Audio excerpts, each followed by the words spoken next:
Good morning out there, everybody, or whatever time it may be when you're tuning into your show. I'm your host, Alan. Appreciate you stopping by this morning on the drive. Well, ceasefire. The president's declared a 2 week ceasefire. Plus, is this all really just a ploy? And also, we'll be touching on LeBron James and his latest comments towards the city of Memphis. These and many more stories this morning here on the drive. Hold on to the steering wheel. Let's get right into this thing this morning.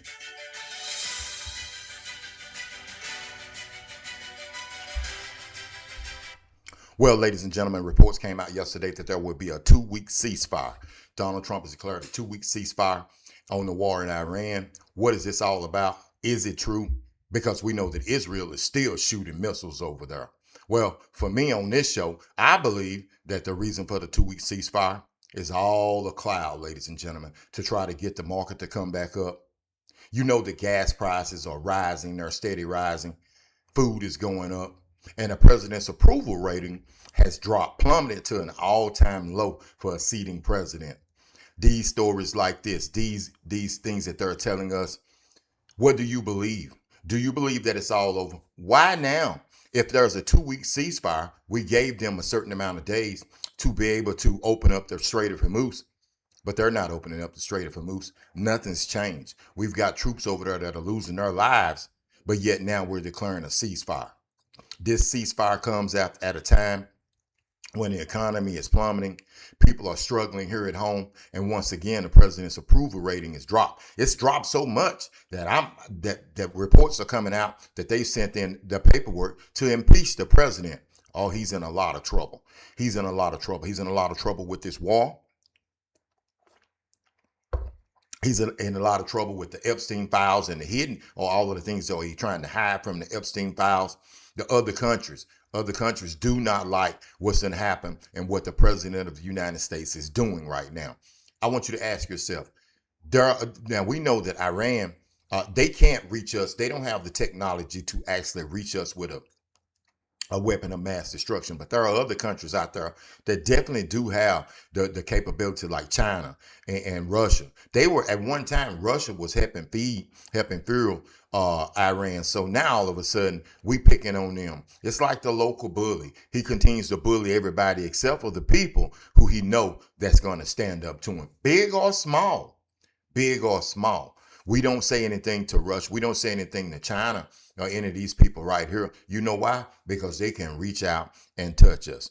So this whole thing about the war coming to an end or coming to a ceasefire, we was told weeks ago that the war would be over within 10 to 15 days. But ladies and gentlemen, it continues to rage on. But now this ceasefire. So the troops are not coming home. One day he tells us one thing, the next day he tells us the next. What are we supposed to believe as an American public? We're actually supposed to use our own brains and our own mind and actually see things for what they really are. And what they are at this point, at this current time, ladies and gentlemen, I've already stated this. It's just like Armistice too. You can't believe things that are right in your face. You got to think the people of Iran think that they're calling this a holy war. They think that the God Almighty is going to come back. So no, this ceasefire. And another thing is, if there is a 2 week ceasefire, I can assure you that they do believe that they've won the war. No matter what the president of the United States continues to tell everybody, they believe that they have won the war. And a 2 week ceasefire, that's just going to give them enough time, isn't it, to get everything open back, get everything back, filled back up to where they need to be so they can continue to fight. Now, you look at one thing when I said the president's in trouble. You think he threatened them and said he would destroy the whole country. Do you actually think that the other countries around the world is going to allow Donald Trump and the United States to bomb and kill everybody over there to serve just their purpose? No, they're not. They're not going to allow that to happen. But the president continues to ramble and bumble and stumble over his words and continues to lie to the American public about so many issues that are so meaningful to everything that's happening in the global economy. The global economy is struggling, and that's Iran's a number one objective is to take down the global economy. But Donald Trump wants a 2-week ceasefire or a 10-day ceasefire, so that he hopes that the market can rebound. You watch the day, the Dow is probably going to go up just from his words, but then it's going to get people's hopes up. But then all of a sudden, in 10 days, it's going to be all kinds of hell that's going to break loose. Just don't get it, ladies and gentlemen. Just don't get it. Hey, we're going to move on to the next segment. But before we do, I'm going to need you to hit the like and subscribe button. I appreciate all my subscribers sticking with me.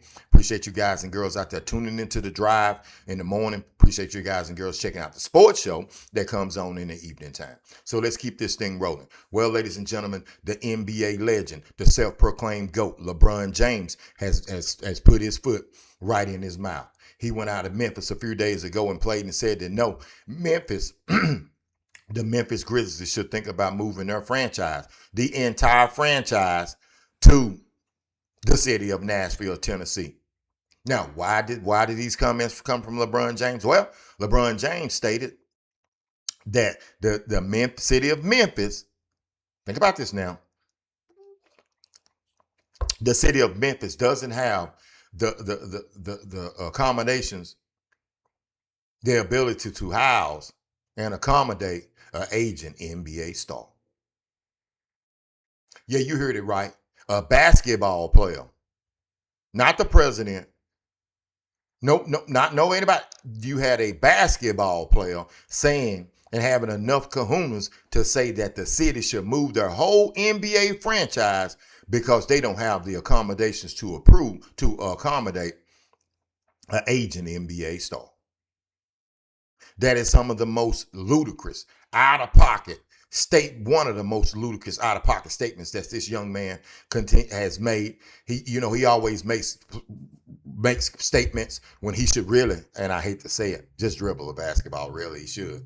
You know about that. But because some of the statements that he's making is outlandish. But this statement right here, to say that an entire basketball franchise should move to another city simply because they can't house and accommodate him, ladies and gentlemen, it's just an example in modern day sports how this young man forgot where he come from. He forgot the apartment complexes, all the different ones that he lived in and growing up in Akron, Ohio.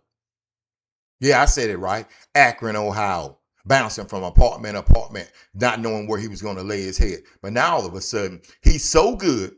He's that much better than everybody else that a whole city has to move because of him, because they're not able to accommodate him. The state of modern day athletes is out of control. It's really out of control, ladies and gentlemen. What do we do about it? Well, you're not going to do anything about it but continue to pay your money to go to the games. Like last night, he didn't even play. He didn't even play. Behind the scenes talking about the Los Angeles Lakers. And he's got caught doing that. So many things that are coming out from LeBron James that just doesn't make a lot of sense. In the world of sports, let's keep it rolling in the world of sports. Reports have come out that Floyd Money Mayweather, I consider the greatest boxer of all times, has reneged on his agreement to fight Manny Pacquiao. In the recent fight between Fundora and Keith Thurman, where Fundora got a technical knockout over Keith Thurman. When Floyd Money Mayweather was interviewed, he boldly and brassly said that it was just an exhibition fight between him and Manny Pacquiao. And after those comments, the internet went crazy. People former boxers like Oscar De La Hoya, which I've already said this before. I don't understand why he has anything to say about it. We've never seen Floyd Money Mayweather walking around with a wig and a dress on, but he had his comments. There are so many things that are coming out behind the scenes about Floyd Money Mayweather and his money problems. This is just a latest episode, but for me here at D9J Sports, I believe that it's all just part of the sale. We already know that Floyd Money Mayweather, you will watch him fight, regardless of who it is. But for him, you're going to tune in now when more controversy comes around. You're definitely going to tune in just to see whether the young man, and I consider he's not a young man, but for me he is, whether he's going to get knocked out or not. So these are a lot of these and many more stories. Continue to run the airwaves, ladies and gentlemen, out here in these YouTube streets. So as we move forward, is the war really over with? We would hope that it is. We would definitely hope that it is. And in the end, will we see things get back to normal here on American soil? Hopefully we will, ladies and gentlemen. Hopefully we will. Hopefully this is all the truth finally from the American government to the citizens of America who've been sticking it out. And hopefully no more bloodshed. And we can finally bring our troops back home. This is Alan on the drive. Be careful and remember, when you get to work, it's just about getting your check because they don't give a damn about you either. I'm definitely OU.